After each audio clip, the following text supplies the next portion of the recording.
Selamat pagi Bapak Ibu, Shalom. Baik, puji Tuhan, kita pagi hari ini boleh kembali bersama-sama ada di tempat ini untuk kita berhimpun. Kita bersyukur karena kita boleh melewati sepanjang bulan Februari dan hari ini adalah minggu yang terakhir. Kita patut bersyukur kepada Tuhan dan mari bersama-sama kita pagi hari ini mau memberikan yang terbaik supaya kita boleh menyenangkan hati Tuhan melalui pujian penyembahan yang akan kita naikkan bersama-sama.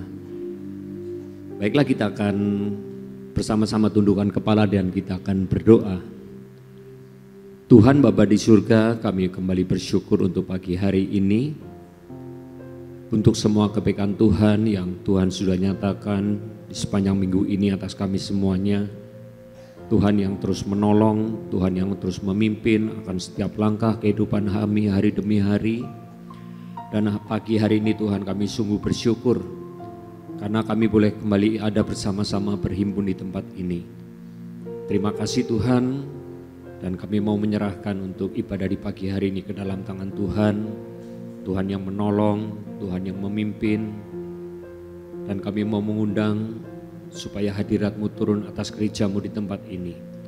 Kami boleh terus melekat, kami boleh terus Tuhan mendekatkan diri kami kepadamu, sebab kami percaya Engkau adalah Tuhan yang baik dalam hidup kami, yang tidak pernah meninggalkan.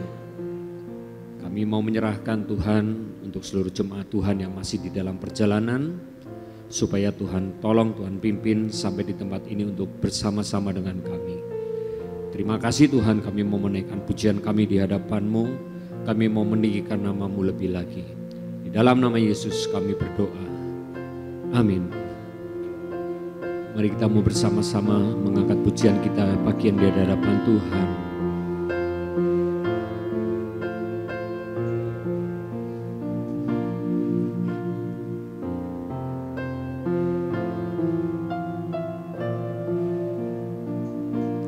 Kau sungguh indah tiada taranya, sungguh menakjubkan, sungguh ajaib untuk dimengerti, lebih dari semua yang ada. Hikmat-Mu tiada terselami, kasih-Mu dalam tak terduga.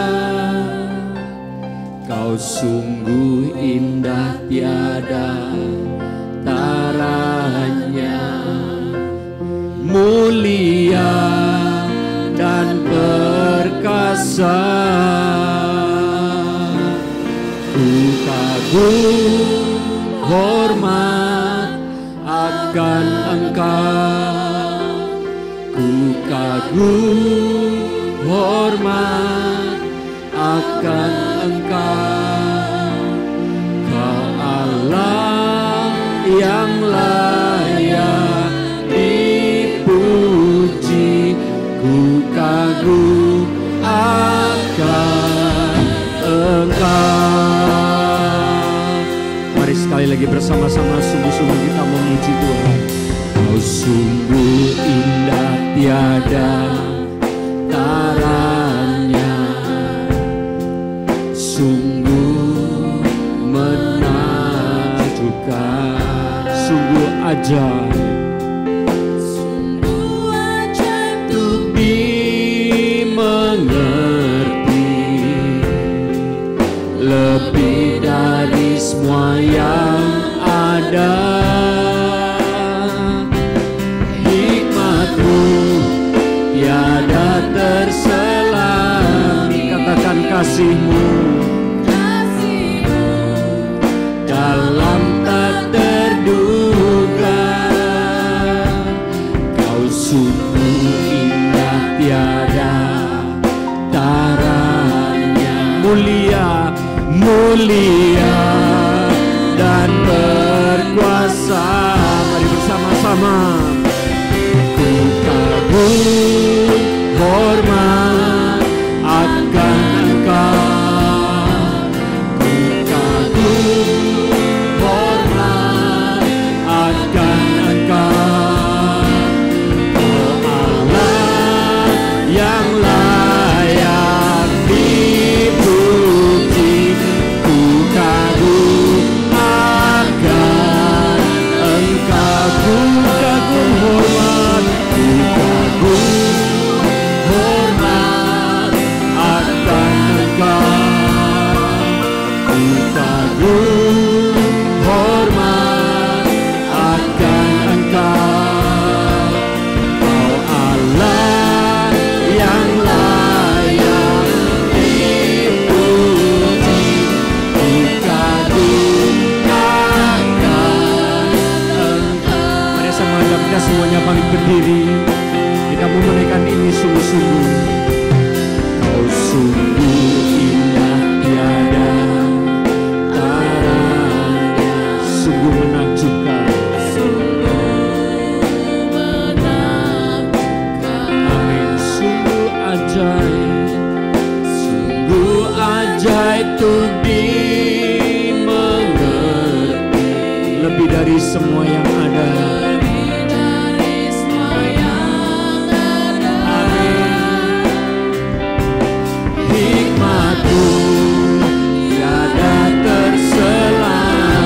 Katakan kasih-Mu Tuhan, dalam tak terduga. Kau sungguh indah tiada taranya, oh mulia dan perkasa.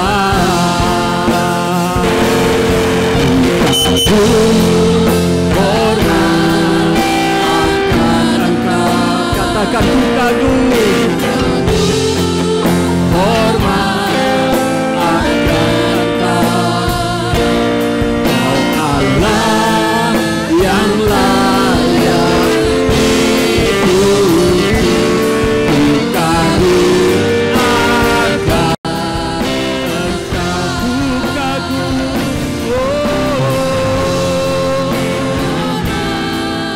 akan Engkau.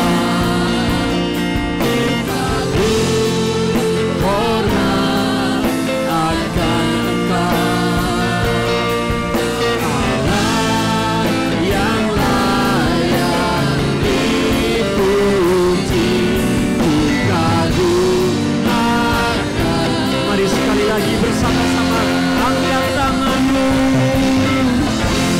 Ini penyembahan kami di hadapan-Mu pagi hari ini Tuhan. Ungkapan syukur kami kepada Tuhan.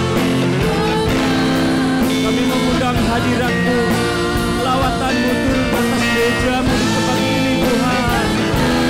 Yang dipuji, ku kagum akan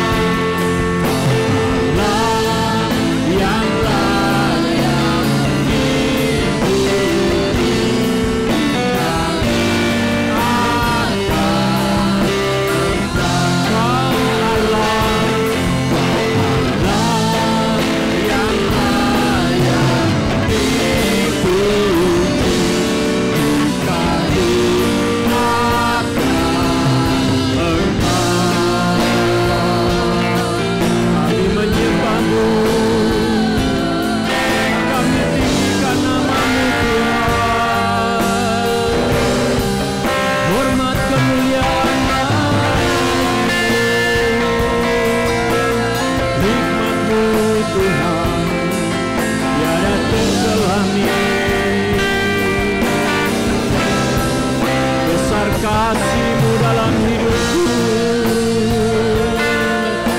besar anugerah-Mu.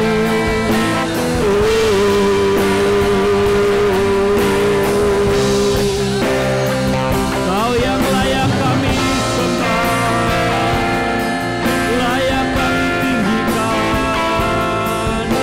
Terima kasih Tuhan. Mari angkat suaramu di hadapan Tuhan pagi hari ini. Sama-sama berikan yang terbaik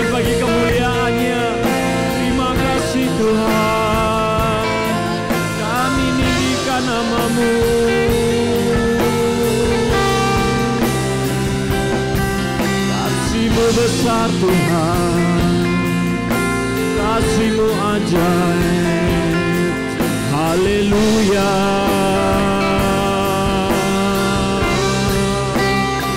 Kami meninggikan nama-Mu, diagungkan. Haleluya.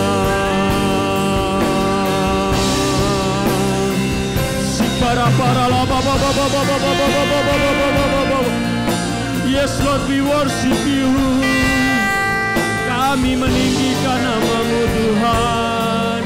Oh, Allah yang layak kami sembah. Terima kasih Tuhan. Oh,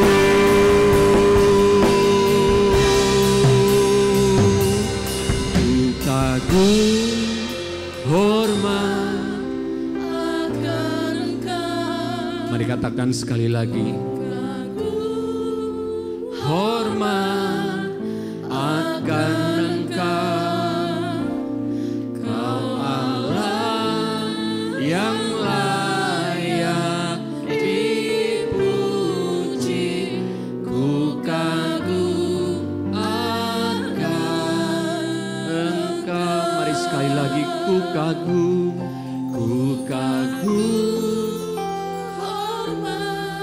Kami kagum dan hormat akan Engkau Tuhan. Kami mau mengangkat setiap pujian yang datang dari dalam hati kami sebagai ucapan syukur di hadapan-Mu Tuhan. Engkau hadir di tengah-tengah kami pagi hari ini dengan hadirat-Mu. Oh, ku kagum hormat.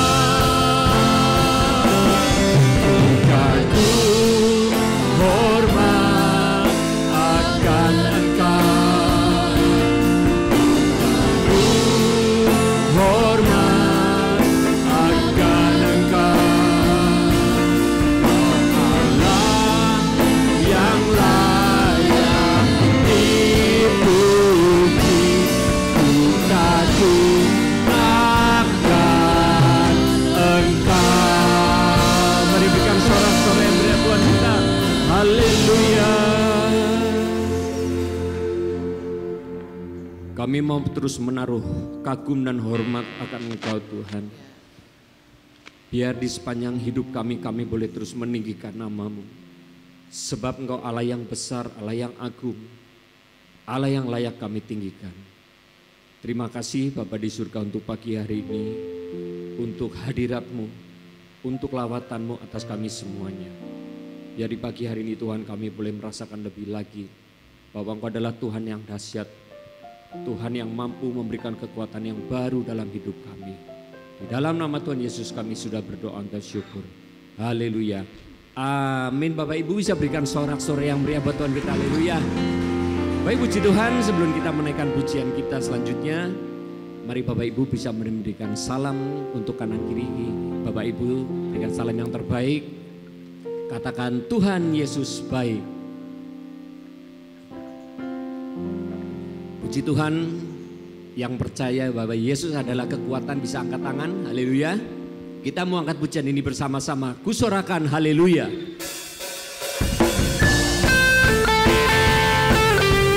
Mari Bapak Ibu kita bersama-sama bersorak-sorai bagi nama Tuhan. Haleluya.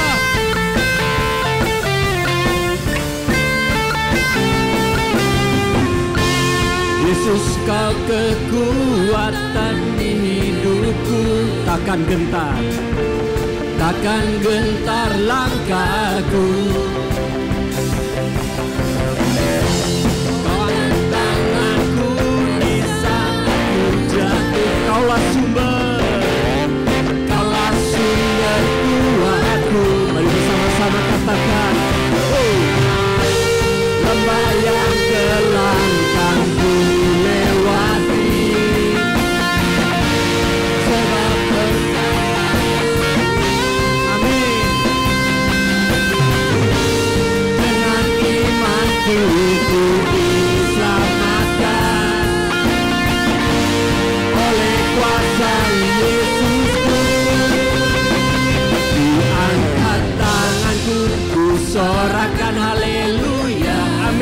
nyatakan surga bumi nyatakan, angkat tanganku nyatakan kau hebat. Amin. Allah yang perkasa, kuasa selamanya.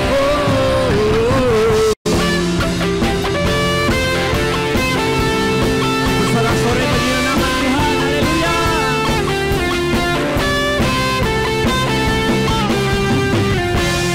Yesus kau kekuatan hidupku, katakan takkan gentar, takkan gentar langkahku kau angkat. Saat aku jatuh, haleluya, kaulah sumber kuatku. Mari bersama-sama katakan lembah yang kelam, lembah yang kelam ku lewati, sebab Tuhan besertamu, sebab Engkau besertaku. Dengan imanku ku diselamatkan, haleluya, oleh kuasa Yesus. Mari bersama-sama, angkat tanganku ku sorakan, haleluya, namanya berkuasa.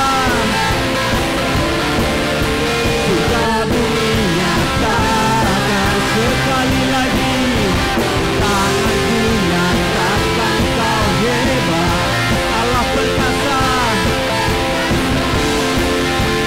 kuasa selamat. Sekali lagi, angkat tanganku ku sorakan, haleluya, namamu Tuhan.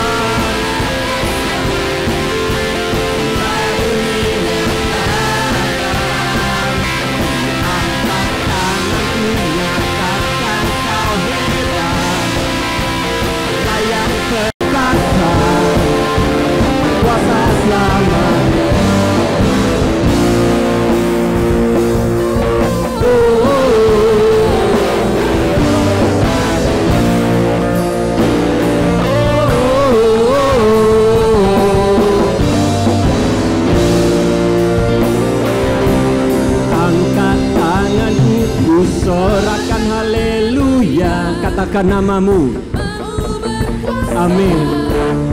Surga bumi nyatakan, ku angkat tanganku nyatakan kau hebat, Allah yang perkasa, kuasa selamanya. Sekali lagi, ku angkat tanganku, ku sorakan haleluya, namamu Tuhan, amin. Surga bumi nyatakan, ku angkat tanganku nyatakan kau hebat, Allah yang perkasa, berkuasa selamanya.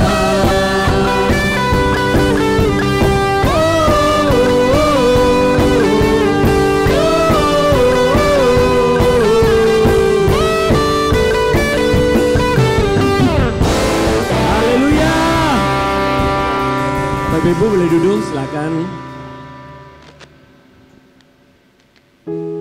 Haleluya. Kita percaya ketika kita bisa melangkah bersama-sama dengan Tuhan, kita boleh mempunyai kekuatan, amin. Ya, kita tidak akan pernah ragu lagi karena kita punya Tuhan yang hebat. Denganmu Tuhan.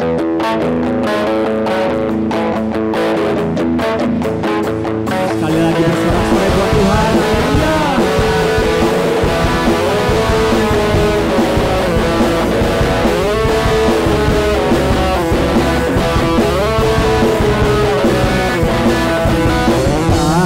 Pernah ku ragu akan kesetiaanmu, katakan kau pegang.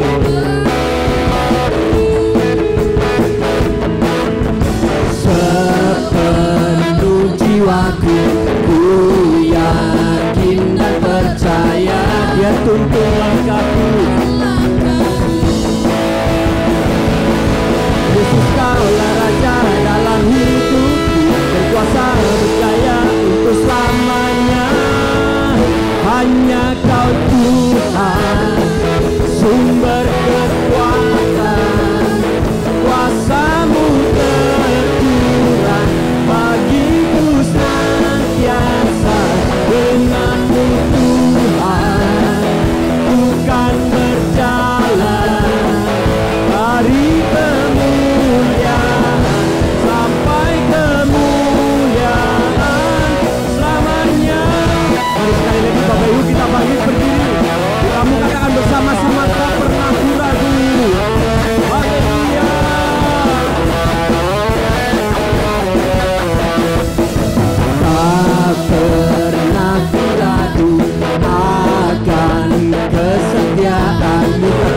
pegang hidupku.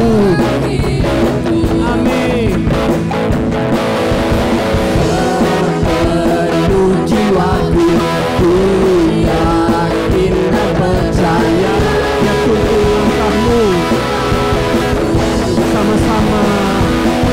Yesus kaulah Raja dalam hidupku, berkuasa berjaya untuk selamanya. Hanya Kau Tuhan, sumber kekuatan kuasa-Mu. Amin. Dengan-Mu Tuhan, bukan berjalan dari kemuliaan sampai kemuliaan lamanya. Musik memuji Tuhan. Mari angkat tanganmu dan bertepuk tangan bagi Tuhan, saudara.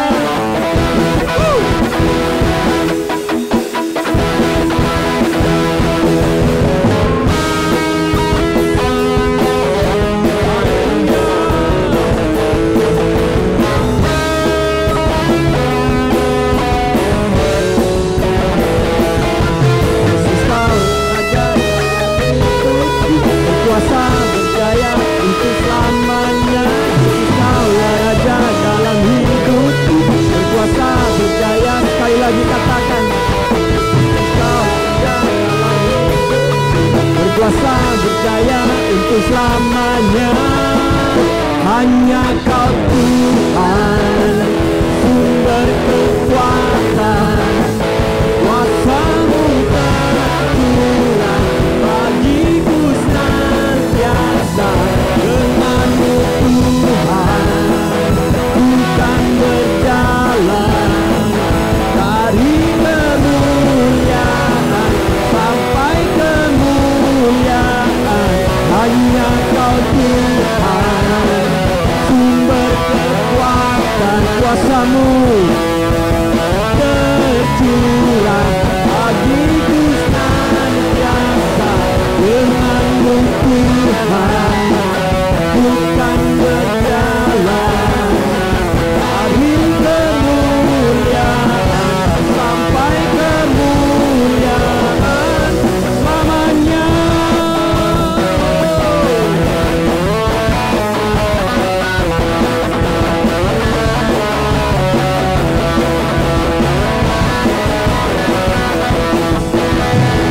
Haleluya. Silakan duduk Bapak Ibu.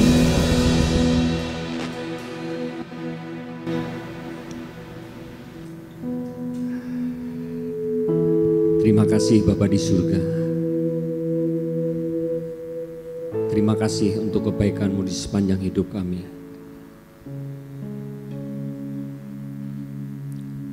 Dan di pagi hari ini Tuhan, kami mau terus meneduhkan hati dan pikiran kami.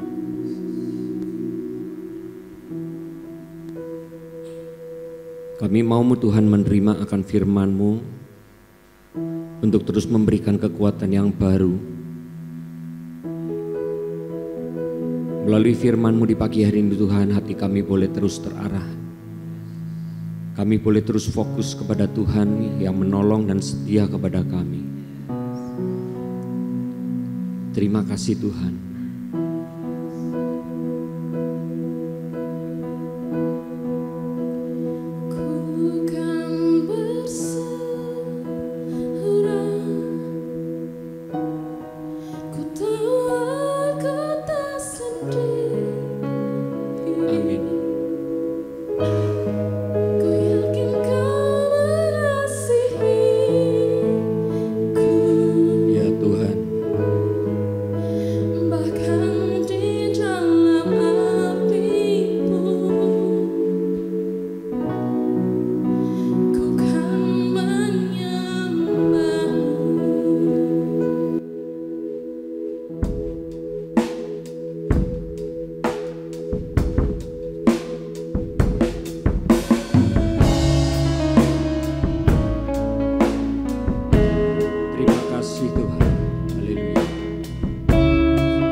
Jujur kadang ku tak sanggup menghadapi semua bebanku, menantikan jawaban, menolak untuk menyerah. Ku tahu Kau Tuhan yang sanggup menolong dalam sesatku. Namun meskipun Kau belum, ku kan tetap menyembah-Mu. Ku kan bernyanyi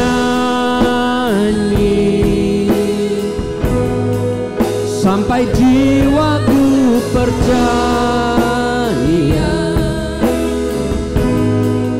sampai hatiku mendengar lagu pengharapan.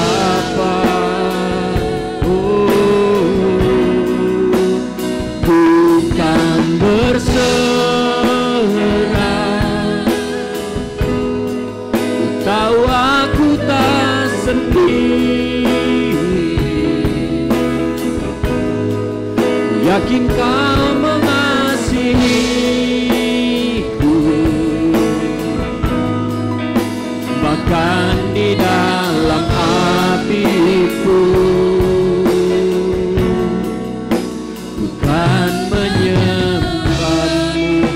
Bapak Ibu bersama-sama bangkit berdiri kembali. Kita mau katakan jujur kadang ku tak sanggup. Haleluya. Jujur kadang ku tak sanggup menghadapi semua bebanku, menantikan jawaban, menolak untuk menyerah. Ku tahu Kau Tuhan, Kau Tuhan yang sanggup menolong dalam sesatku. Namun meskipun Kau belum, ku kan tetap menyembah-Mu. Ku kan bernyanyi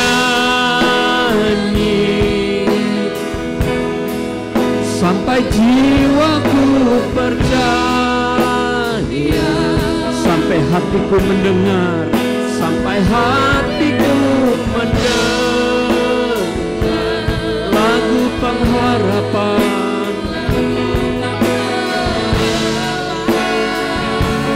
Katakan ku kan berserah, ku kan berserah. Ku tahu aku tak sendiri.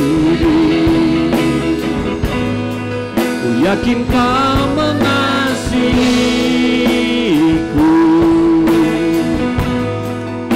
bahkan di dalam hatiku. Ku kan bernyanyi. Ini nyanyian dari dalam hati kami Tuhan. Ajarkan kami sampai kami percaya kepada-Mu.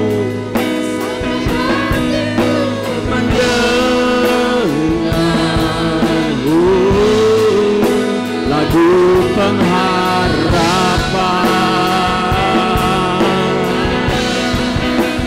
Ku tahu Kau sanggup, yakin Kau mengasihiku, yakin Kau mengasihiku.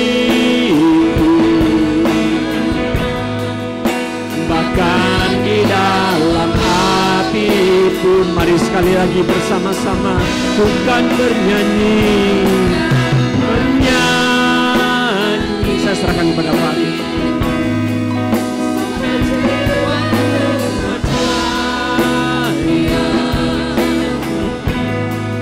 Sampai hatiku mendengar lagu pengharapan, bukan berserah, bukan berserah. Tahu aku tak sendiri, yakin kau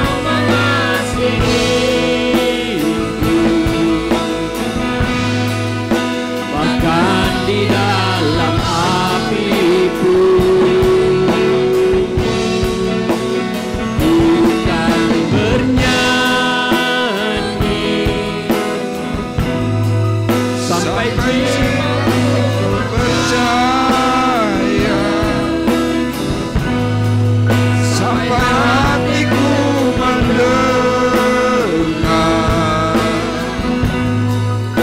lagu pengharapan, bukan berserah, bukan berserah. Ku tahu aku tak sendiri,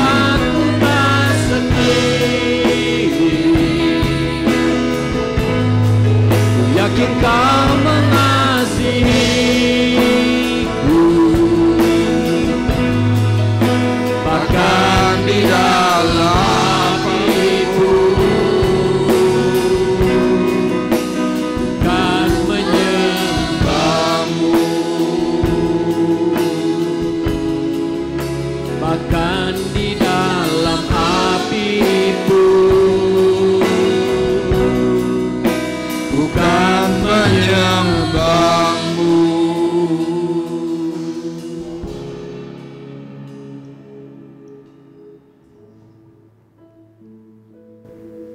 Kita akan berdoa dan sebentar Ibu Yuli akan berdoa buat kita semuanya. Terima kasih Tuhan Yesus. Untuk pagi hari ini Tuhan, kami sudah memuji memuliakan nama Tuhan. Biarlah Engkau berkenan atas pujian kami ya Bapa. Biarlah kami boleh terus ya Tuhan mempermuliakan nama Tuhan.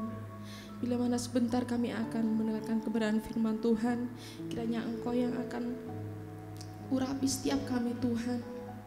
Kami mau mendengarkan firman-Mu ya Bapa. Kau juga mengurapi hamba-Mu ya Bapa, yang menyampaikan kebenaran firman Tuhan. Kiranya Engkau urapi ya Tuhan dari tempat maha tinggi, sehingga apapun yang hamba-Mu perkatakan boleh berkenan dan seturut kehendak Tuhan. Dan kami boleh mengerti ya Bapa setiap rencana Tuhan atas setiap kehidupan kami. Terima kasih Tuhan, terima kasih Yesus. Terima kasih. Kami siap mendengarkan kebenaran firman Tuhan hanya di dalam nama Tuhan kami Yesus Kristus, Juru Selamat kami yang hidup. Haleluya. Amin. Amin. Puji Tuhan, dipersilahkan duduk. Shalom. Ya, pagi hari ini kita kembali bersama-sama berhimpun dan saya percaya kita semuanya dalam keadaan baik dan diberkati oleh Tuhan. Bapak Ibu, minggu yang lalu kita sudah bersama-sama belajar dengan tema mau berubah, dan kemudian salah satu tanda perubahan adalah mau menerima orang lain apa adanya. Nah, ketika saya membaca perkataan atau tulisan Rasul Paulus, di situ saya banyak sekali menemukan kenapa Rasul Paulus ini bisa menjadi orang yang mengalami sebuah perubahan besar. Nah, di dalam pembacaan yang saya lakukan mulai dari surat Roma, kemudian surat Galatia, kemudian surat-surat yang lain, disitulah saya menemukan bahwa semuanya itu ternyata ada awalnya, ya ada ceritanya. Makanya pagi hari ini Bapak Ibu saya memberikan tema awal sebuah perubahan. Ya, ini adalah tema kita. Mari kita akan bersama-sama melihat dalam surat Timotius, 1 Timotius pasal 1 ayat 13 dan ayatnya yang ke-16. Ya, ayat ini ditulis oleh Rasul Paulus juga untuk Timotius. Mari kita akan baca dua ayat ini secara bergantian. Saya ayat 13, Bapak Ibu ayat yang ke-16 nanti akan dipandu oleh Saudari Rosa. Firman Tuhan berkata demikian.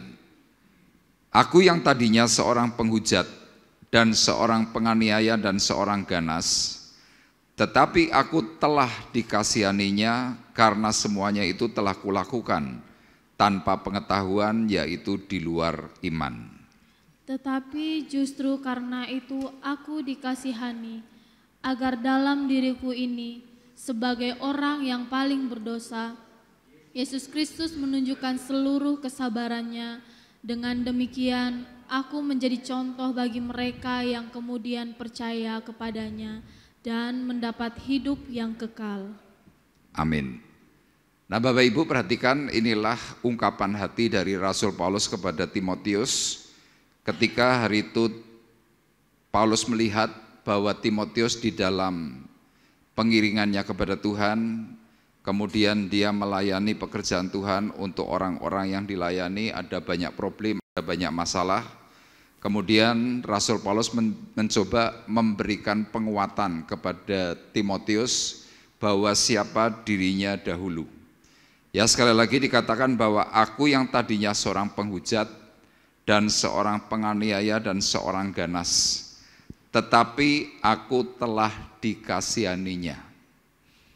Nah, dari ayat ini Bapak Ibu, saya mau sampaikan kepada Bapak Ibu bahwa sesuatu yang awalnya kelihatan buruk, awalnya mungkin kelihatannya tidak punya pengharapan. Ya, kadang-kadang kita sebagai manusia, ketika dahulu mungkin hidup kita kelihatannya tidak berguna, kita berkata percuma kita hidup. Nah, orang-orang yang kadang-kadang mungkin mempunyai sebuah pemikiran masa lalu bahwa hidup itu rasa-rasanya tidak berguna, kemudian tidak menghasilkan sesuatu apapun yang baik. Bahkan mungkin kalau Bapak Ibu di sini punya anak-anak yang kadang-kadang anak-anak kita tidak memberikan sesuatu yang baik, kita mungkin akan berkata, buat apa anak itu hidup kalau isinya cuma memberikan gangguan. Tetapi secara fakta Bapak Ibu bisa melihat, seperti berulang kali saya sampaikan kepada Bapak Ibu, bahwa Tuhan menciptakan kita manusia, dikatakan bahwa semuanya amat sangat baik. Jadi kita sebagai manusia itu sebenarnya sudah mempunyai benih yang daripada Tuhan adalah apa? Sangat baik. Tetapi karena sebuah dosa, pada akhirnya kita mengalami degradasi. Kemudian kita mengalami penurunan secara mental, secara moral, dan akibatnya perilaku kita tidak baik. Nah, tetapi lihat seperti dikatakan oleh Rasul Paulus, tetapi aku telah dikasihaninya. Jadi karena kasih Tuhan, Paulus itu mengalami jamahan. Dan kemudian dalam ayat 16 tadi dikatakan, tetapi justru karena itu. Karena apa? Karena perbuatan tidak baik dari Rasul Paulus, Tuhan berbelas kasihan. Kemudian firman ini berkata, aku dikasihani. Jadi kita semuanya yang mungkin hari-hari ini sedang merasa hidup tidak baik, yang lalu mungkin juga tidak menghasilkan sesuatu yang baik, tetapi saudara harus yakin bahwa kasih Tuhan kepada kita semuanya itu pasti akan melanda. Nah, saya akan sedikit memberikan sebuah contoh dalam video klip yang akan kita lihat sebentar. Mungkin bisa ditayangkan.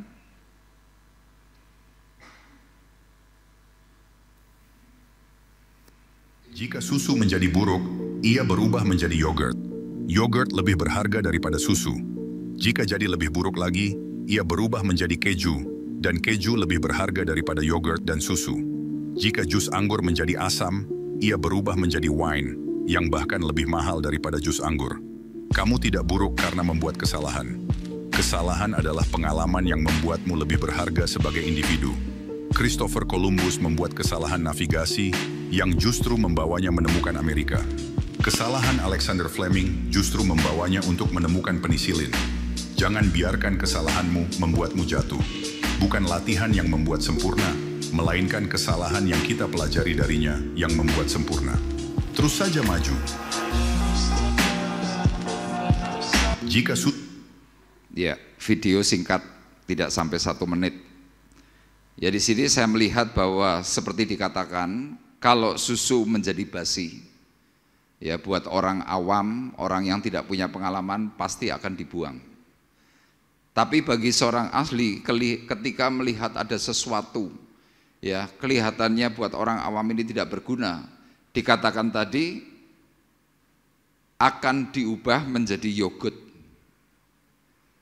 Kalau yogurtnya rusak bagaimana? Diubah lagi jadi keju. Nah demikian juga kita manusia. Buat kita sesama ketika kita mungkin mengalami kerusakan mental, mengalami kerusakan moral, orang berkata udah mati aja, bunuh kalau perlu. Tapi buat Tuhan ada sesuatu yang Tuhan bisa lihat bahwa di dalam orang itu ada apa. Nah contohnya seperti Rasul Paulus. Nanti Bapak Ibu bisa membaca di rumah Kisah Para Rasul pasal 8, kemudian pasal 22, pasal 26, itu di situ semuanya menceritakan kehidupan Rasul Paulus yang lalu. Seperti tadi dikatakan bahwa dia seorang penghujat, dia penganiaya, dia seorang pembunuh. Dikatakan apa? Dia itu ganas. Tapi kenapa kok Tuhan bisa mau menangkap Rasul Paulus untuk sebuah kepentingan? Nah yang Bapak Ibu perlu ketahui, seseorang yang kadang-kadang hidupnya itu melenceng, seseorang yang mungkin kadang-kadang hidupnya itu ngawur, misalkan contoh ex narkoba. Orang berpikir bahwa hidup sekian tahun, bahkan mungkin ada yang bermain sampai 10 tahun, 20 tahun, mereka berkata, buat apa hidup? Tapi yang Bapak Ibu perlu sadari, di mata Tuhan dan di mata setan atau iblis, sosok manusia yang sedang mengalami sebuah hal yang tidak baik, kalau menurut saya, orang itu sebenarnya dasarnya adalah mempunyai dasar yang hebat. Tetapi sebelum kehebatan Tuhan itu dinyatakan, biasanya iblis yang juga tahu siapa manusia itu, iblis akan mencoba mengambil alih dahulu. Makanya kemudian manusia itu disesatkan, akhirnya jatuh, dan keinginan iblis kalau bisa binasa. Tapi lihat, cara kerja Tuhan itu berbeda dengan cara kerja manusia. Memang segala sesuatu itu untuk sementara diizinkan. Tetapi sesudah itu Tuhan punya sesuatu yang besar, dan yang pada akhirnya manusia itu akan diolah oleh Tuhan. Dan salah satu contoh bukti, Rasul Paulus itu bisa menjadi seorang rasul yang hebat. Kenapa? Tuhan memang mau memakai orang itu untuk sesuatu yang hebat. Nah Bapak Ibu, tujuan daripada firman Tuhan pagi hari ini adalah saat kita mengalami kelemahan, ingatlah kembali dasar panggilanmu. Ya kita masing-masing pasti akan punya kelemahan. Salah satu contoh di dalam bidang pelayanan kita. Kita sudah melayani baik, mungkin dicerca. Kita sudah melakukan yang paling maksimal, tiba-tiba disalahkan. Hati pikiran kita ini bisa lemah. Atau bahkan mungkin pada waktu saudara ini sudah mengalami sesuatu yang luar biasa, tiba-tiba Anda jatuh. Ini kan sebuah kelemahan. Nah yang Tuhan inginkan adalah coba ingat kembali dasar panggilanmu ketika engkau tiba-tiba menjadi seorang percaya. Nah kita akan lihat sebentar dalam surat 1 Korintus pasal 7 ayat 17 dan ayat 24. Tolong dibacakan. 1 Korintus 7 ayat 17 dan ayat 24. Selanjutnya hendaklah tiap-tiap orang tetap hidup seperti yang telah ditentukan Tuhan baginya, dan dalam keadaan seperti waktu ia dipanggil Allah. Inilah ketetapan yang kuberikan kepada semua jemaat. Saudara-saudara, hendaklah tiap-tiap orang tinggal di hadapan Allah dalam keadaan seperti pada waktu ia dipanggil. Iya. Bapak Ibu perhatikan apa yang diingatkan oleh Rasul Paulus. Selanjutnya hendaklah tiap-tiap orang tetap hidup seperti yang telah ditentukan Tuhan baginya, dan dalam keadaan seperti waktu ia dipanggil Allah. Dalam 1 Korintus pasal 7, perkataan untuk tetap dalam panggilan Allah itu ditulis sampai 3 kali. Kenapa demikian?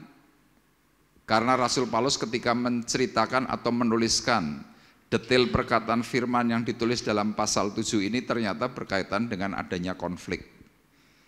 Ya, hari itu di Korintus sebagai kota yang besar, kota metropolitan, mereka sungguh percaya kepada Tuhan tetapi ada banyak konflik. Konfliknya kepada siapa? Kepada teman seiman. Ya, dalam pasal 3 di situ disebutkan mereka saling menuntut. Rasul Paulus sampai berkata, kalau ada saja persoalan di antaramu, maka itu merupakan kekalahan bagimu. Jadi hari itu teman seiman saling menuntut satu dengan yang lain. Sampai maju ke meja hakim. Paulus mengingatkan, itu merupakan kekalahan. Nah kemudian dalam pasal 5 diceritakan, pasal 6 juga menceritakan hal yang kurang lebih sama. Pasal 7 kemudian Rasul Paulus mengingatkan. Kenapa? Hari itu ada banyak sekali orang-orang yang sudah mulai tidak kuat, kemudian mereka berkata, aku mau meninggalkan Yesus.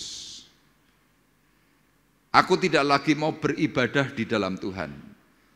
Makanya sekali lagi dikatakan, saudara-saudara, hendaklah tiap-tiap orang tinggal di hadapan Allah dalam keadaan seperti pada waktu ia dipanggil.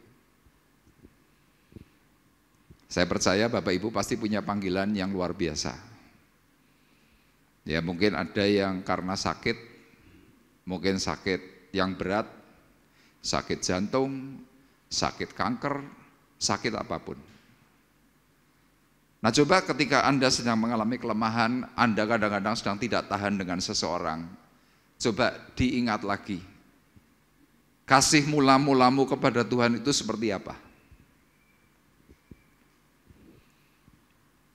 Tapi dari kita kebanyakan ketika sedang punya problem, kasih mula-mula itu sudah tidak lagi diingat. Ya ini termasuk dalam pernikahan. Dulu Anda waktu mau menikah, waktu dulu masih berpacaran, semuanya indah. Tapi ketika sedang mengalami perjuangan di dalam pernikahan, biasanya ini di usia-usia 5-10 tahun ada konflik, orang mulai berkata apa? Kita cerai. Saya seringkali kalau sedang melayani orang yang berkonflik seperti itu, saya cuma bilang, ya apalagi yang menikah, saya memberikan peneguhan atau pemberkatan nikah, saya punya catatan. Catatannya masih komplit. Saya selalu bertanya di dalam catatan itu, catatannya begini. Kenapa Anda tertarik dengan calon pasanganmu? Si wanita biasanya rata-rata berkata, sabar Pak. Terus apalagi selain sabar? Perhatian. Selain perhatian apalagi? Orangnya suka humor. Itu ada catatannya. Tapi ketika konflik berlangsung, kata sabar, kata perhatian, kata suka humor itu hilang semua. Pak, saya sudah enggak tahan, saya mau cerai saja. Saya ambil catatannya, saya bacakan, ini loh dulu kamu ngomong begini. Sekarang kesabaran, perhatian dan segala sesuatu yang kau dulu bangga-banggakan mana? Wah tetap saja ngeyel, pokoknya tidak bisa harus cerai. Saya kemudian mulai ingatkan, dulu waktu kamu lagi minum es degan 1 gelondong, sedotannya berapa? 2 Pak. Lah kalau sekarang makan es degan gimana? Ya makan sendiri Pak. Lah coba itu diingat dulu waktu masih sedotannya 2. Mejanya itu meja kecil, ini degan, kamu sambil nyedot kan saling pandang-pandangan. Saya ingatkan seperti itu. Nanti biasanya kalau sudah diingatkan seperti itu mereka mulai nangis. Mereka mulai berkata, iya Pak, iya Pak. Itu yang namanya kasih mula-mula. Sama di dalam Kristus seperti itu. Bapak Ibu sewaktu pertama kali hidup di dalam Tuhan, saya berani pastikan. Wah semangatnya, cintanya, suruh apa-apa mau. Tapi begitu terjun dalam pelayanan setahun, masih semangat. 2 tahun, masih semangat. 3 tahun mulai melepas kendor. Di sini ada yang memberikan istilah kayak Sprite. Anda tahu Sprite? Begitu dibuka itu ngejosnya banter, jos! Lama-lama gini, purupus, hilang. Diminum, hambar. Paulus berkatanya apa? Selanjutnya, hendaklah tiap-tiap orang tetap hidup seperti yang telah ditentukan Tuhan baginya dan dalam keadaan seperti waktu ia dipanggil Allah. Jadi kalau Anda mau meninggalkan Tuhan, Anda mau berhenti pelayanan, Anda merasa bahwa percuma, coba diingat-ingat. Saudara tahu kenapa sampai hari ini saya tetap semangat? Karena ketika saya kendor, saya mulai ingat yang dulu. Bagaimana waktu kejet-kejet, bagaimana waktu ketawa-ketawa sendiri, ngomong sendiri, nangis sendiri, itu saya ingat. Sehingga ketika hati itu mulai terasa lemah, saya ingat yang lama, waktu Tuhan mulai jamah saya, bagaimana Tuhan memberikan hikmat, bagaimana Tuhan bisa memberikan pandangan-pandangan yang surgawi. Waktu saya ingat itu saya kembali bangkit. Makanya yang kedua itu kembali diberi tekanan, saudara-saudara. Yuk kita baca bersama-sama ayat 24. 2, 3. Saudara-saudara, hendaklah tiap-tiap orang tinggal di hadapan Allah dalam keadaan seperti pada waktu ia dipanggil. Loh, orang waktu pertama kali dipanggil Bapak Ibu, ya saya punya beberapa teman, dengan rela hati sekolah Alkitab. Apalagi dengan rela hati mendatangi gembala berkata, Pak, saya menyerahkan hidup saya kepada Tuhan di dalam gereja ini. Wah, menyenangkan banget. Tapi begitu ada konflik sedikit mulai, Sprite-nya hilang, bleret. Makanya Paulus pagi hari ini mencoba mengingatkan kepada kita awal sebuah perubahan. Anda punya awal, Anda punya cerita waktu Anda sedang mengalami perubahan hebat. Nah, sekarang kita akan eksposisi dari Kisah Para Rasul pasal 9 ayat 1 sampai dengan ayat yang ke-18. Kita akan langsung saja, Bapak Ibu yang membawa Alkitab atau Alkitab elektronik bisa bersama-sama saya membuka. Saya sudah ceritakan juga atau tuliskan di dalam slide. Jadi kalau kita mau mengingat kembali awal sebuah perubahan, mengingat kembali dasar panggilan kita masing-masing. Ya, Rasul Paulus ingat diawali dengan apa? Kasih Tuhan itu yang mengingatkan. Yuk kita akan lihat dalam ayat 1 sampai dengan yang keempat. Bapak Ibu perhatikan, saya bacakan. Sementara itu berkobar-kobar hati Saulus untuk mengancam dan membunuh murid-murid Tuhan. Ia menghadap imam besar dan meminta surat kuasa daripadanya untuk dibawa kepada majelis-majelis Yahudi di Damsik, supaya jika ia menemukan laki-laki atau perempuan yang mengikuti jalan Tuhan, ia menangkap mereka dan membawa mereka ke Yerusalem. Nah, ini yang penting. Dalam perjalanannya ke Damsik, ketika ia sudah dekat kota itu, tiba-tiba cahaya memancar dari langit mengelilingi dia. Ia rebah ke tanah dan kedengaran olehnya suatu suara yang berkata kepadanya, Saulus, Saulus, mengapakah engkau menganiaya aku? Tuhan itu tersakiti oleh sikapnya Paulus. Kenapa? Dia menghancurkan kekristenan, dia mencoba menghilangkan nilai-nilai yang Tuhan ajarkan, dan dia membantai orang Kristen. Secara tafsir pada waktu Paulus ini ini bahasa saya, dalam tanda kutip, ngedan, itu korbannya itu puluhan ribu orang Kristen. Oleh satu orang, kekristenan hari itu dibabat. Jadi kalau Anda mau dengar cerita atau mungkin ingin lihat videonya, Anda bisa mungkin buka Google ya, kira-kira 6 atau 7 tahun yang lalu ketika ISIS masih berjaya. Anda banyak bisa melihat di situ kekejaman ISIS itu seperti apa. Yang pernah saya lihat, kalau ISIS sedang melakukan sebuah tindakan seperti yang Rasul Paulus lakukan, misalkan di trotoar, ya, di pinggiran trotoar, ini trotoar, kepalanya orang itu disandarkan begini loh. Terus diambil batu besar, kira-kira mungkin sebesar 20 atau 30 cm, diangkat terus begini kan. Jrep. Seperti dipenggal. Nah jadi kalau seandainya kita bicara Rasul Paulus zaman dulu, itu seperti ISIS zaman sekarang. Radikalnya minta ampun.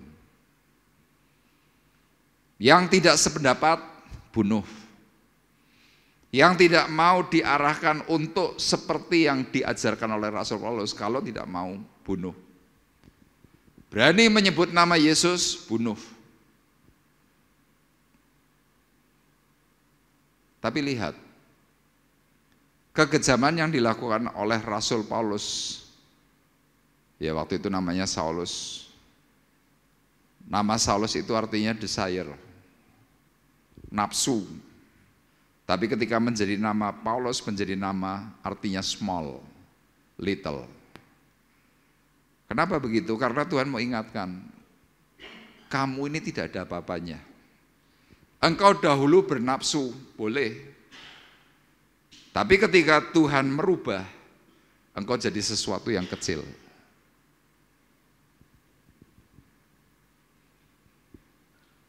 Jadi ketika Rasul Paulus melakukan semua tindakan, harusnya nih Bapak Ibu, Tuhan itu marah besar. Sama seperti kita kalau melihat ada orang-orang yang arogan, orang yang senaknya sendiri, otomatis kita pasti marah. Tapi lihat tindakan Tuhan. Dia hanya mengingatkan dengan sebuah pertanyaan, Saulus, Saulus, mengapa engkau menganiaya aku? Tuhan tidak dengan bahasa yang kasar, tidak dengan bahasa yang menggebu-gebu begitu, tidak. Tetapi dia dengan bahasa yang lembut. Saulus, Saulus, mengapa engkau menganiaya aku? Dan saya berani pastikan hari itu di dalam kehidupan Rasul Paulus, dia tidak pernah mendengar suara selembut suaranya Tuhan saat itu. Makanya ketika dia mendengar suara itu dia bingung. Dia mempertanyakan, siapa ya? Akhirnya dia bisa menyebut, Engkau Tuhan. Yesus menjawab, iya, aku Tuhan yang kau aniaya.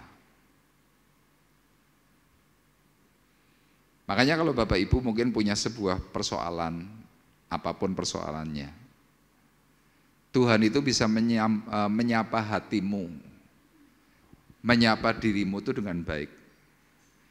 Cuma yang menjadi masalah adalah bagaimana respon kita. Saya percaya kita semua, ya termasuk saya, pasti Bapak Ibu pernah mendapatkan sentuhan Tuhan, itu pasti. Ya semalam saya baru saja cerita-cerita dengan beberapa teman sesudah doa malam semalam, doa penyembahan. Mereka tanya kepada saya, Pak, dulu masa lalunya Bapak gimana? Saya ceritakan. Kami 5 bersaudara, 5 laki-laki, wajahnya semua beda. Ya saya seperti ini modelnya, adik saya tuh Yakobus wajahnya modelnya kayak Arab. Yang satunya lagi yang di Jakarta modelnya kayak orang Barat. Yang satunya lagi yang di Cilacap tuh warna kulitnya hitam. Sampai kalau mama saya tuh guyoni adik saya tuh, dia berkata, anak evakultrasi. Karena memang hitam. Nah, kami 5 laki-laki dahulu bermain narkoba itu bersamaan, bertahun-tahun, mangkat bareng, mulai bareng.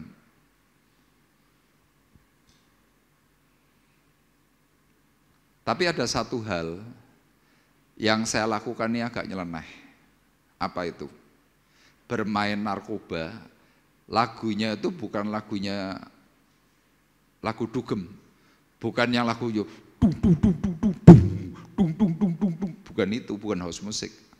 Tapi Anda percaya tidak percaya, lagu yang saya dengar itu adalah lagunya Lex Trio. Jadi lucu sekali kalau orang lagi tripping lagunya Lex Trio. Itu sepanjang malam ya lagunya itu tok. Dan yang lebih ya sangat-sangat mungkin tidak masuk akal. Saya kalau tripping bawa Alkitab, ya Alkitabnya yang ini juga. Jadi begitu saya bermain narkoba mulai tripping misalkan jam 7 malam, teman-teman saya langsung teriak. Pendetanya teko, sediake mimbar, itu dulu sudah seperti itu. Jadi yang saya tahu Tuhan itu sebenarnya sudah menyapa saya sejak lama. Tapi lihat, dablek. Coba Anda ingat dah, kapan Tuhan mulai bicara dengan dirimu? Kalau Anda ingat itu, secara pelan-pelan coba dievaluasi.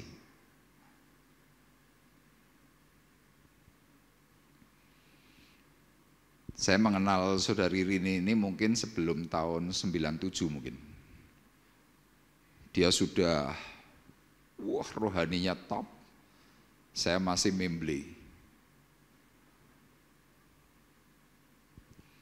Gak tahu nanti kapan-kapan biar dia cerita dasar panggilannya dulu kenapa kok mau jadi full timer, kenapa kok bisa jadi pendoa.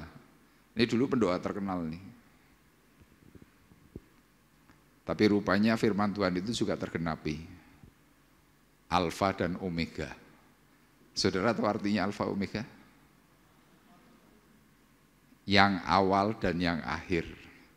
Yang awal jadi yang akhir jadi yang awal. Tapi harapan saya nanti terus jadi alfa terus, jangan omega, alfa. Coba Bapak Ibu juga cek. Rasul Paulus disapa oleh Tuhan hanya dengan kata-kata yang lembut. Saulus, Saulus, mengapa engkau menganiaya aku? Ini kan kayak sapaan seorang kekasih. Ya, Anda dulu coba bapak-bapak yang cinta kepada istri, kenapa Anda dulu kok cinta sekali dengan istrimu? Pasti jawabannya, wah, dhisik bojoku iki lho nek ngundang Kang Mas, klepek. Kira-kira gitu ya. Kalau sekarang berubah, bukan Kang Mas, tapi sekarang manggilnya cuma, Dut,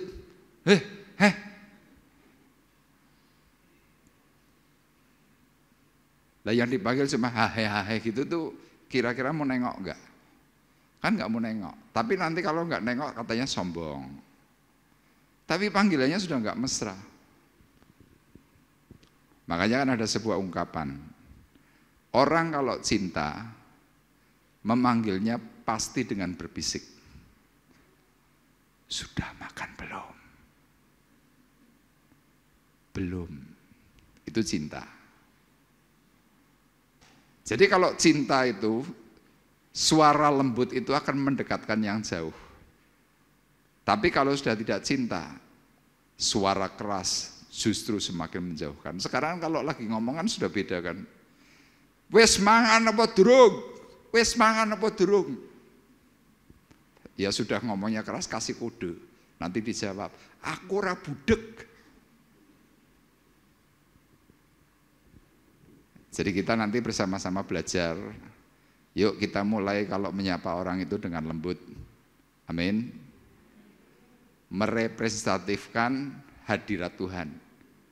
Jangan, jangan. Tapi mulai dengan sebutan. Panggillah namanya yang asli. Nanti pasti berubah. Paulus dipanggil dengan lembut oleh Tuhan. Dia merasakan kasih Tuhan, akhirnya apa? Dia menjadi seorang rasul besar. Jadi ini yang pertama, kasihnya mengingatkan. Kemudian yang kedua, untuk kita ini bisa kembali memiliki ingat-ingatan. Mereview sebuah perubahan, mereview sebuah panggilan. Yang kedua, seperti Rasul Paulus. Coba review ketika dihabisi dan ketika tak berdaya. Kita lihat ayatnya dalam ayat 4. Ia rebah ke tanah dan kedengaran olehnya suatu suara yang berkata kepadanya, Saulus, Saulus, mengapakah engkau menganiaya aku? Rebah itu artinya apa? Geletak. Rebah itu mau menunjukkan ketidakberdayaan seseorang. Kalau dalam bahasa yang lain, Rasul Paulus hari itu tumbang. Pohon kalau ditebang itu tumbang. Saya pernah melihat rekan saya di atas mimbar, lagi memberikan laporan dalam sebuah pertemuan rapat besar di Bandung, lagi pegang mic. Belum 5 menit, dia sedang mulai berbicara. Mic yang tadinya pegangnya dekatnya seperti ini, tiba-tiba mulai menjauh. Tiba-tiba tubuhnya itu ndredeg, kemudian pegangan mimbar begini, pegangan mimbar, tapi rupanya mimbarnya ini enggak kokoh. Dia dari ketinggian kira-kira mungkin hampir sekitar 1,5 meter. Dia itu mimbarnya dekat dengan pinggiran gitu, tiba-tiba langsung gitu, tumbang. Wajahnya langsung menghujam ke lantai. Mic-nya jatuh, suaranya duang, perasaan minta ampun. Waktu tumbang, dia langsung ngorok, dan detik itu langsung mati. Itu saya pernah melihat orang tumbang.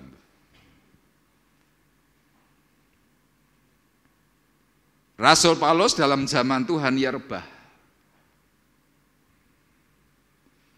Kemudian ketika dia berusaha bangun, firman Tuhan dalam ayat 8 berkata, Saulus bangun dan berdiri, lalu membuka matanya, tetapi ia tidak dapat melihat apa-apa.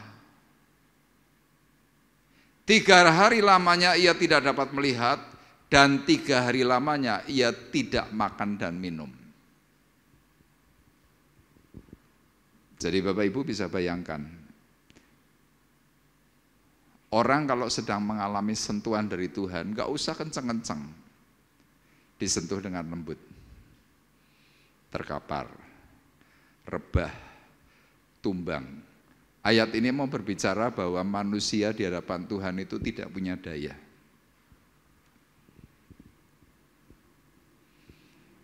Saudara mungkin hari ini tidak rebah seperti Rasul Paulus tumbang begitu, tidak. Tapi coba ingat, mungkin saudara pernah tumbang dalam hal ekonomi. Engkau habis, hutang banyak di mana-mana. Engkau tidak punya harta apapun, engkau tidak punya kebanggaan. Engkau diprotoli oleh Tuhan satu persatu. Coba itu diingat. Dan mungkin kadang-kadang harga dirimu itu dihabisi oleh Tuhan. Loh, saya berani berkata jujur, saya ini orang yang dihabisi oleh Tuhan. Bukan masalah ekonomi. Tapi Bapak Ibu seringkali mendengar cerita saya ini kentir. Saya sudah hilang ingatan, saya sudah nangis sendiri, ngomong sendiri, ketawa sendiri. Dan hari itu saya jelas berani berkata, saya sudah tidak punya harga diri.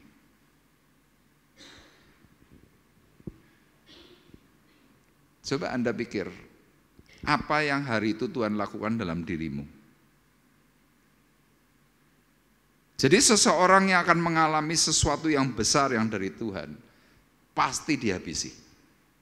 Jadi Anda yang pernah dihabisi, saya berani pastikan, ketika Anda bangkit, ketika Anda benar di hadapan Tuhan, saya berani pastikan, pengembalian yang dahulu dengan yang hari ini itu nanti bisa berkali lipat dari apa yang dahulu Anda punya.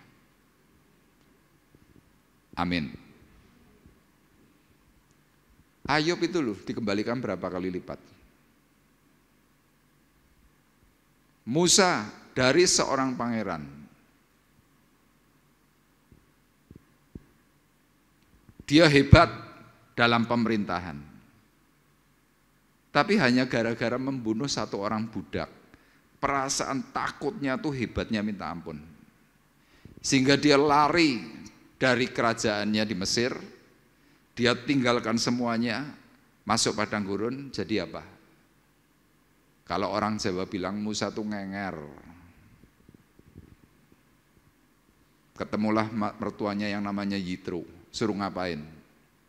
Jadi gembala kambing domba. Berapa tahun? 40 tahun. Dia meninggalkan Mesir itu usia 40. Dia jadi gembala kambing itu 40 tahun.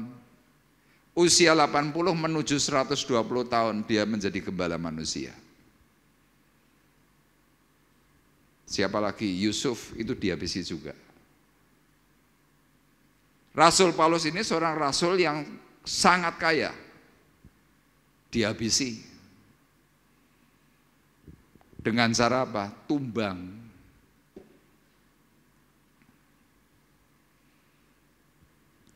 Saya pernah ngalami Bapak Ibu 3 hari 3 malam gak bisa berbuat apapun, gemeletak gitu kayak mayat hidup, matanya tok yang ketap-ketip.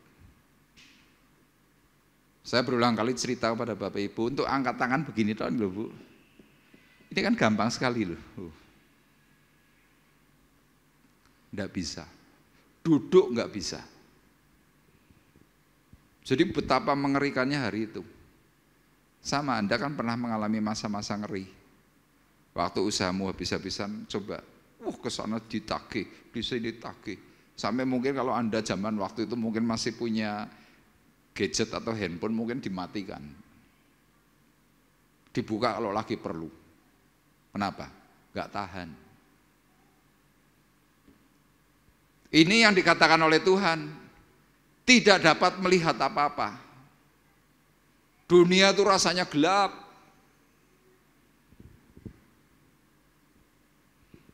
Makanya lihat ada banyak kasus orang-orang yang saat itu ditumbangkan oleh Tuhan, biasanya mereka berkata apa? Aku berkomitmen.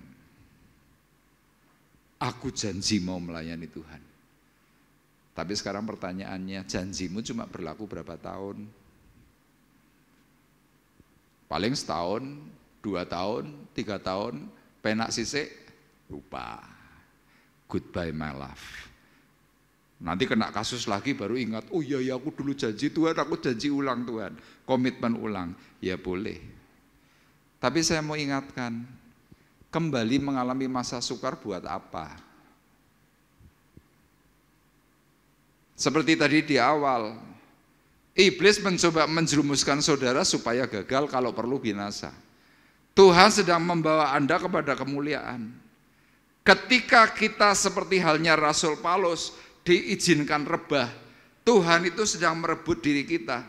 Kita dibawa kembali untuk apa? Satu proses yang lebih besar. Makanya di sini saya tuliskan. Coba tolong ya. Dengan sentuhan kecil Tuhan hanya mau menunjukkan betapa dahsyat kuasanya. Dan tidak berartinya kita di hadapannya. Ya kita ini kan cuma debu. Saulus yang kelihatan hebat saat itu dibuatnya rebah dan tak berdaya, buta. Kenapa kok harus buta? Yang lain stroke lah misalkan, keplay misalkan. Kenapa buta? Ini mau menunjukkan sebuah sikap bahwa yang dahulu Saulus lakukan itu karena kebutaan batin. Dia tidak bisa lagi membedakan mana yang baik, mana yang benar, mana yang berkenan di hadapan Tuhan. Dia tidak bisa bedakan.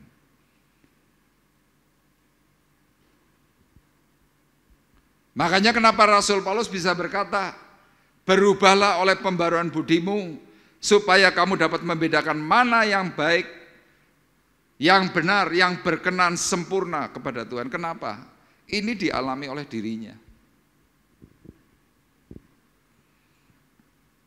Sama saudara yang pernah dihancurkan oleh Tuhan. Sekarang kan kalau mau melakukan sesuatu kan mesti kan hati-hati. Hati-hati. Gak sembrono seperti dulu. Ya beberapa hari terakhir atau beberapa minggu terakhir kan seringkali ada tayangan di Instagram, di TikTok. Mereka berkata apa?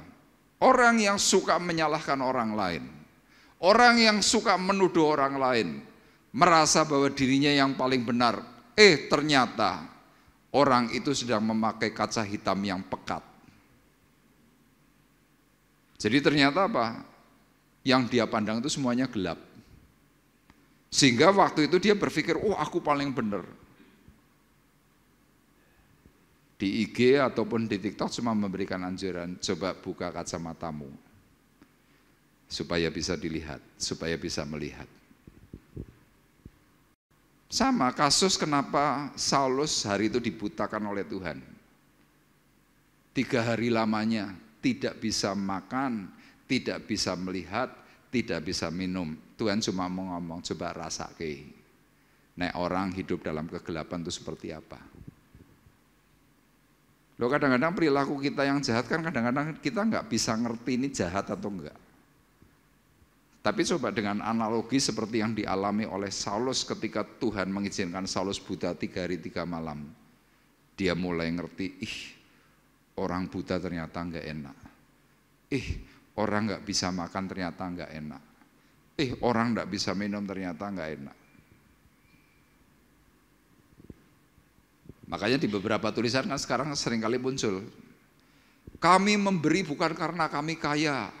Kami memberi bukan karena kami hebat. Tetapi kami memberi karena kami pernah tidak punya apa-apa. Rasa gitu. Sekarang berani memberi. Tapi yang semuanya serba tertata, duitnya akeh. Kadang-kadang ngetoknya duit angel. Kenapa? Urung pernah ngalami. Anda kepengen ngalami yang tidak enak? Kalau saya bilang ya jangan. Tapi mulailah berubah.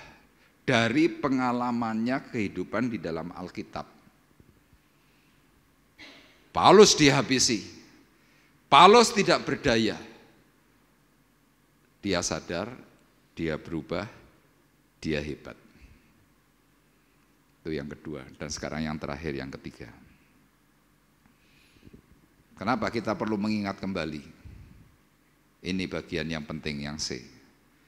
Karena kita diberi kesempatan oleh Tuhan. Apa saudara? Diberi kesempatan. Hari ini saya bisa berdiri di sini. Ini kesempatan. Bapak Ibu yang bisa terjun di dalam pelayanan naik mimbar, itu kesempatan. Anda yang masih diberi nafas segar, itu kesempatan. Hidup ini adalah kesempatan. Hidup ini untuk melayani Tuhan. Jangan sia-siakan hidup yang Tuhan beri. Hidup ini harus jadi berkat. Jadi kalau ada kesempatan melayani, layani. Anda kembali diberi kesempatan, diterima kembali oleh Tuhan, diberi harta yang melimpah. Pergunakan kesempatan itu untuk apa? Membalas kebaikan Tuhan. Ini loh saya tuliskan, Paulus sadar bahwa dia diberi kesempatan dan diterima kembali oleh Tuhan. Diberi kesempatan, diterima. Sejak hari itulah dia bertobat dan langsung belajar menjadi manusia baru. Belajar. Dan hebatnya Rasul Paulus, ketika dia bertobat, dia tidak mengikuti para rasul yang sebelumnya. Tapi apa yang Rasul Paulus lakukan? Dia pergi ke Arab 3 tahun. Ngapain? Belajar ngaji? Bukan. Dia pergi ke Arab 3 tahun memang sengaja mengasingkan diri karena apa? Dia tidak mau terkontaminasi dengan kata orang. Disitulah dia banyak mengalami perjumpaan dengan Tuhan dan dia kenal siapa Tuhan.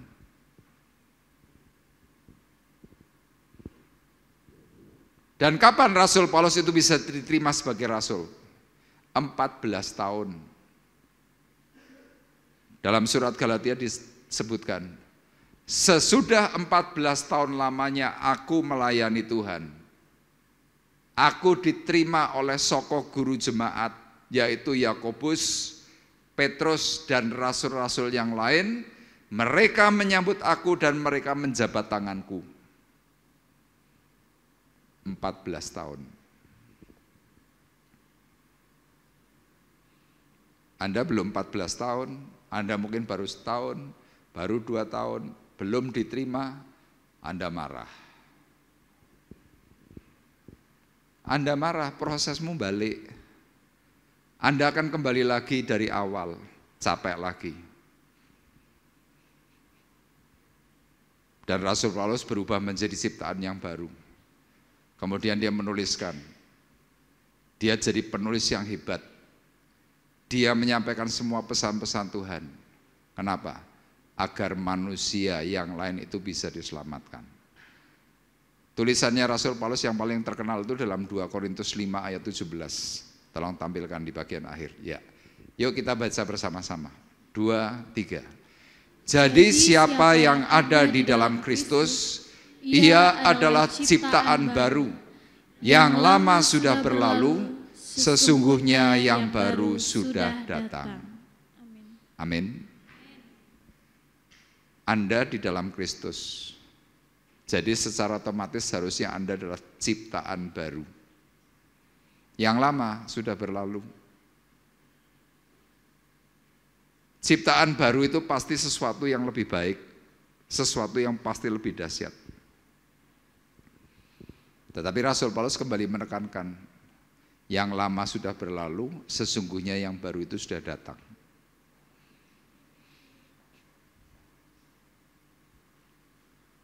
Nah, kenapa Paulus itu berani mengatakan bahwa ini sebuah kesempatan? Saudara bisa lihat dalam ayat 6. Tolong tampilkan ayat 5 dan ayat 6. Jawab Saulus, siapakah engkau Tuhan? Katanya, akulah Yesus yang kau aniaya itu.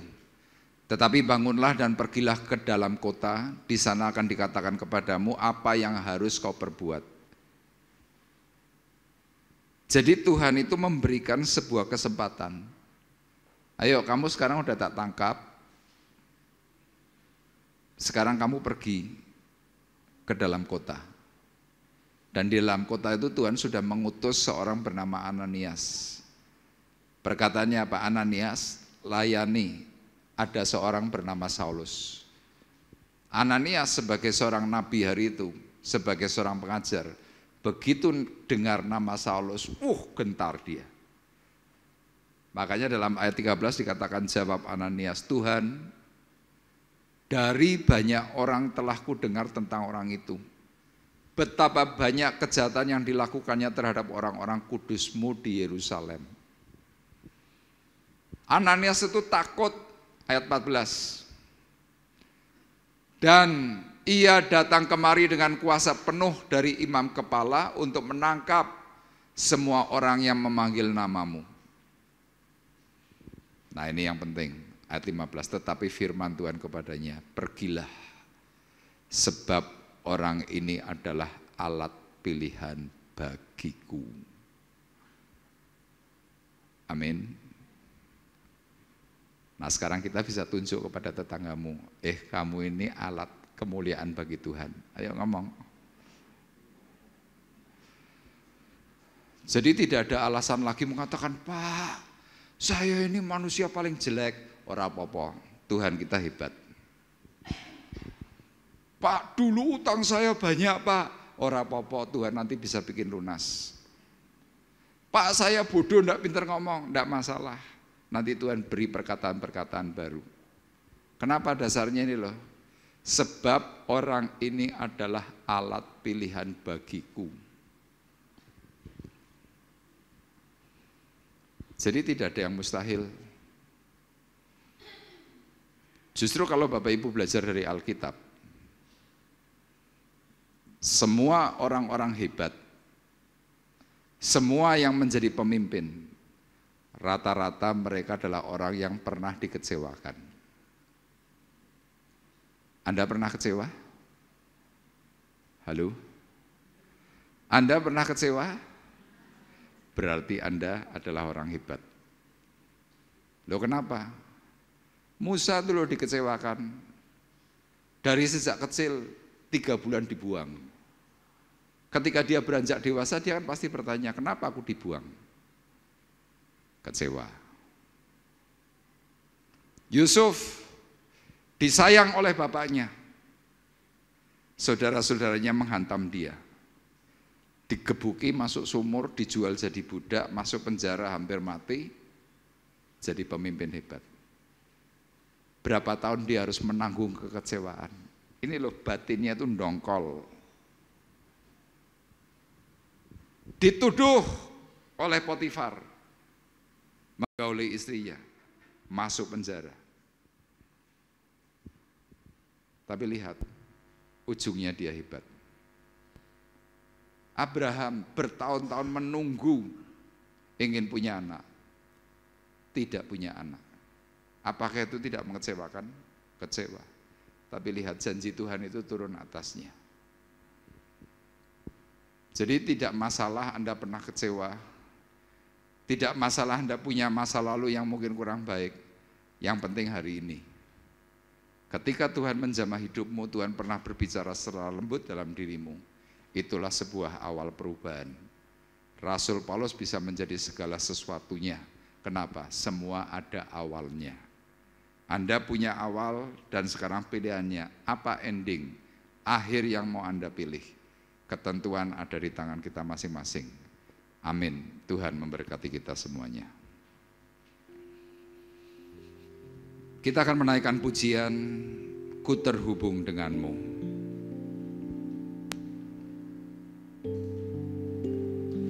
Haleluya. Kasih-Mu layakkan seluruh hidupku, mampukan ku melakukan yang Kau inginkan. Tak bisa ku terlepas, Kau menggenggam tanganku, ingin lebih mengenal pribadi-Mu. Kasih-Mu layakkan seluruh hidupku, mampukan ku melakukan yang Kau inginkan. Tak bisa ku terlepas, Kau menggenggam tanganku, ingin lebih mengenal pribadi-Mu. Ku terhubung denganmu, selalu melekat di hati-Mu. Selalu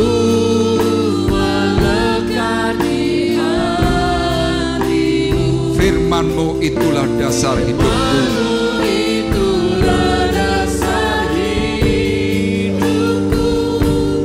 Yang berdaulat atasku.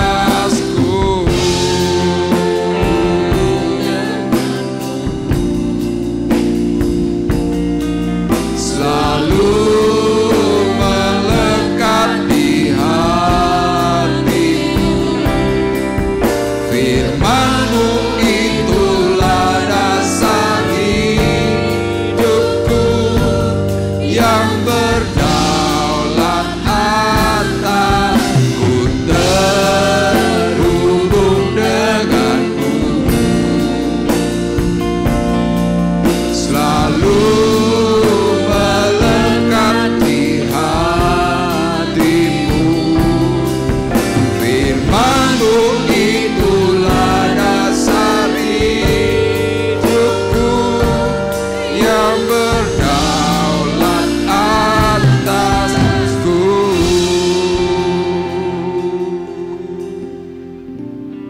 pujian ini berkata kepada kita semuanya bahwa kasih Tuhan itu melayakkan seluruh hidup kita. Kita dari yang jahat, dari seorang yang mungkin tidak berguna, tidak menghasilkan sesuatu apapun yang baik. Tetapi Anda bisa perhatikan bahwa kasih Tuhan itu yang memampukan melakukan segala sesuatu yang Tuhan inginkan. Tuhan tanamkan benih yang baru. Rasul Paulus itu amat sangat jahat, tetapi kasih Tuhan itu menyelamatkan. Demikian juga dengan kita. Kasih Tuhan itu menyelamatkan hidup saya. Dan saya percaya hari ini kasih Tuhan pun sedang melanda dirimu. Hapus segala sesuatu yang pernah tidak berkenan. Hapus ingat-ingatan yang tidak sesuai. Bereskan. Paulus mau berubah total. Itulah sebabnya dia banyak memberikan pesan-pesan. Mari dengan iman percaya kita mau berkata, kasih-Mu Tuhan layakkan seluruh hidupku. Tak bisa ku terlepas karena Kau menggenggam tanganku. Kasih-Mu layakkan seluruh hidupku. Mampukan ku melakukan yang Kau inginkan. Tak bisa ku terlepas, Kau menggenggam tanganku. Ingin lebih mengenal pribadi-Mu. Ku terhubung dengan-Mu, selalu melekat di hatimu. Firman-Mu itulah dasar hidupku yang berdaulat. Ku terhubung dengan-Mu, selalu melekat di hatimu. Firman-Mu itulah dasar hidupku yang berdaulat. Ku terhubung dengan-Mu. Kita bersama-sama berdiri. Angkat tanganmu, angkat hatimu. Kita semuanya terhubung dengan Tuhan pagi hari ini. Dia melekat di hatimu. Ku terhubung dengan-Mu, selalu melekat di hatimu. Firman-Mu itulah dasar hidupku yang berdaulat atasku. Firman-Mu itulah dasar hidupku yang berdaulat atasku. Firman-Mu itulah dasar hidupku yang berdaulat atasku. Sembah Dia, sembah Dia.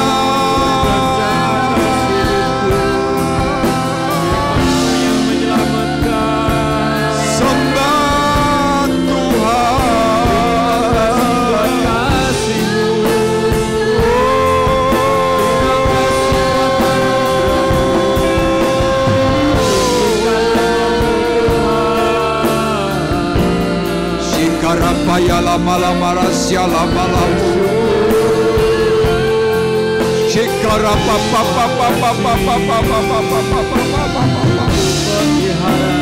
Shikarapayala malamarasya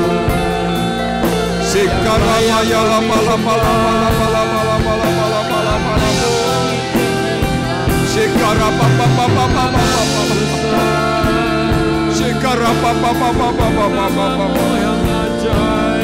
Shikarapayala malamarasya.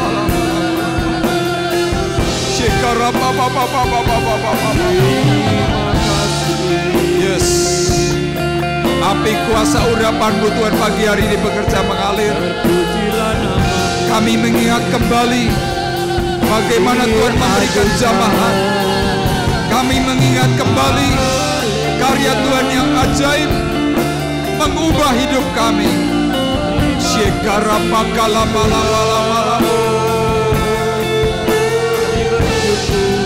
Kami yang dahulu mati, hari ini kami terhubung kembali dengan Tuhan.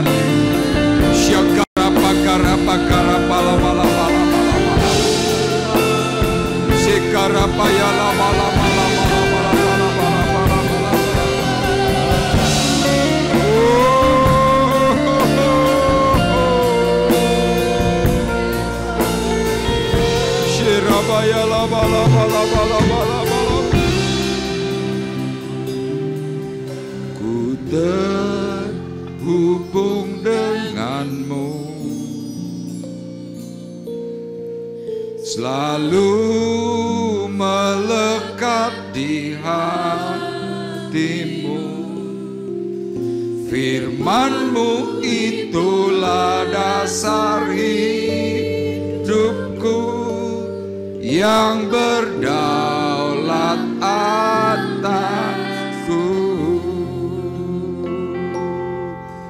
Firman-Mu itulah dasar hidupku yang berdaulat atasku.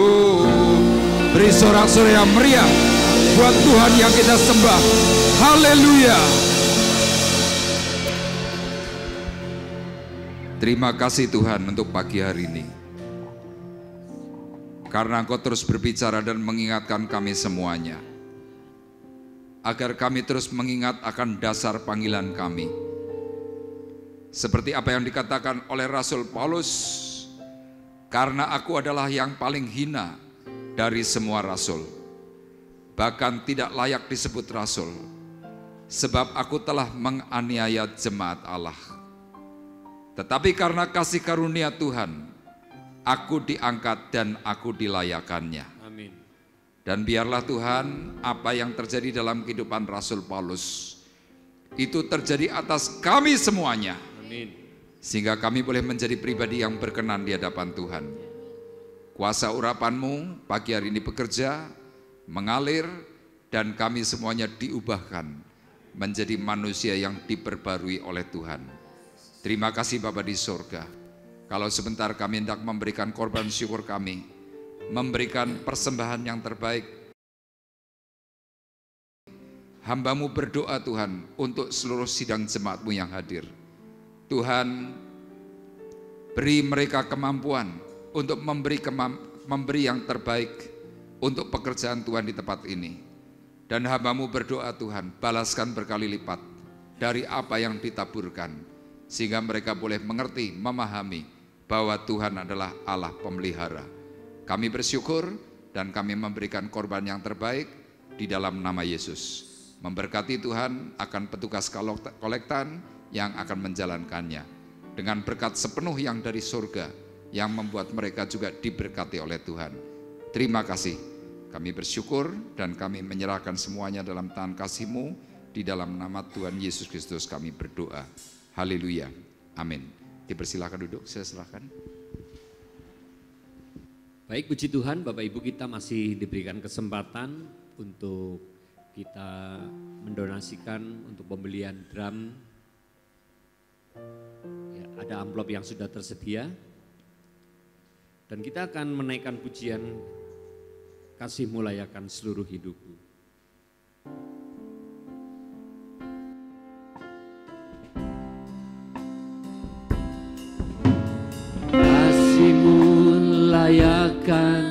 seluruh hidupku.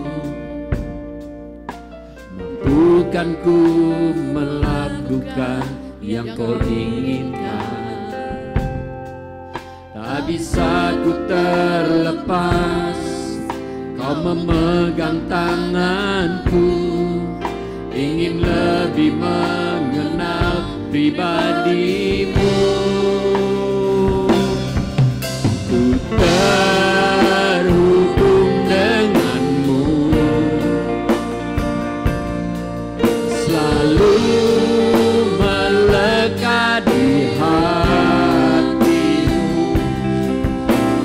Firman-Mu itulah dasar hidupku, yang berdaulat atas. Terhubung denganmu, selalu melekat di hatimu. Firman-Mu itulah dasar hidupku, yang berdaulat atasku.